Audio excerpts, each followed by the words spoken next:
નમસ્કાર દર્શક મિત્રો, એચડી ન્યૂઝમાં આપનું હાર્દિક સ્વાગત છે। હું છું આપની સાથે આરડી વાઘેલા। જોઈએ આજના મુખ્ય સમાચાર।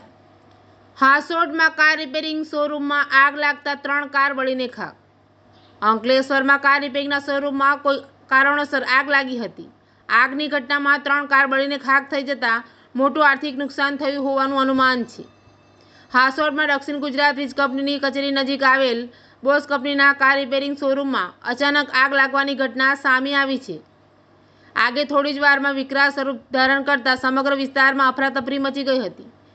આગના બનાવમાં શોરૂમના પાર્ક કરેલ 3 કાર આગની ઝપેટમાં આવી બળીને ખાક થઈ ગઈ હતી।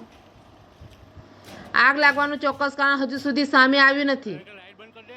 ઘટનાની જાણ થતાં જ ફાયર વિભાગની ટીમ તાત્કાલિક સ્થળ પર દોડી આવી હતી અને આગ પર કાબૂ મેળવવાના પ્રયાસો શરૂ કર્યા હતા। સ્થાનિક લોકો પણ મદદ માટે આગળ આવ્યા હતા। સદનસીબે આ બનાવમાં કોઈ જાનહાનિ થઈ હોવાની માહિતી પ્રાપ્ત થઈ નથી। જો કે આગને કારણે મોટું આર્થિક નુકસાન થયું હોવાનું અનુમાન છે।